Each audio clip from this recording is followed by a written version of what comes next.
Hello everyone, Shane1288 here with your weekly RuneScape Byte for Monday, April 8th, 2019.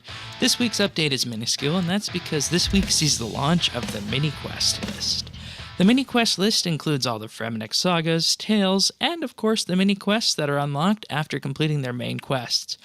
As a refresher for you, these include Dork's Tasks, Benedict's World, The Purple Cat, Sheepshearer Mini-Quests, Flagfall, Ghost from the Abyss, Head of the Family, The Hunt for Surok, Jed Hunter, and many more. It's important to note that as these are mini-quests, this list serves primarily as a checklist if you've done the mini-quest or not. Mini-quests do not track progress while you are completing them or after they have been completed. However, you do get a rundown of where to start the mini-quest and potential items required. And as it's the talk of the town, we'll also have a rundown on the most recent Cape design on this week's episode of RSBANDB Update. Last week on the podcast, this new design caught us by surprise, and this week we hope to give it a more thorough and more objective run-through. Now, a link to the new design can be found in the description below this video, and I'm wondering, what do you guys think of it? Let us know in the comments. We also have a very slim patch section this week, so let's talk about some of them.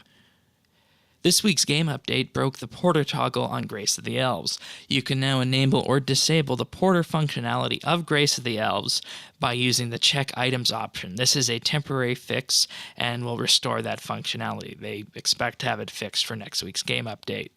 An issue has been fixed where you couldn't collect Ushabti souls or complete Slayer contracts while on a Mandrith Wilderness task. Gargoyle Slayer masks will no longer allow the player to teleport into Curadel's dungeon when on one of Mandrith Slayer's tasks. A bug has been fixed where it was possible to build a POH in a way that would make the POH inaccessible.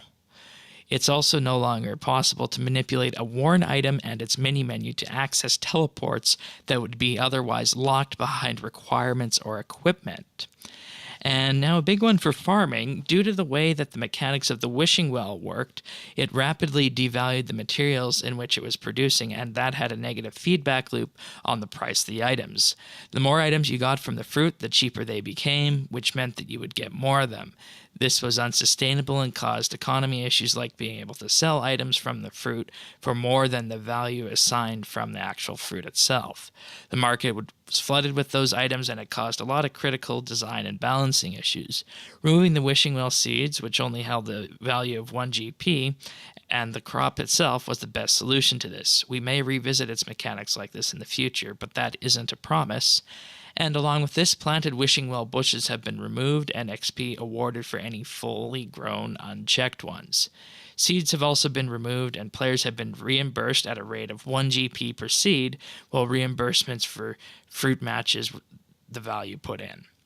That's it for the Weekly Byte. We'll be back this weekend with a full episode of RSBANDB Update discussing the mini-quest list and, of course, the Cape rework. If you found this video at all useful, like and subscribe, and we'll see you this weekend.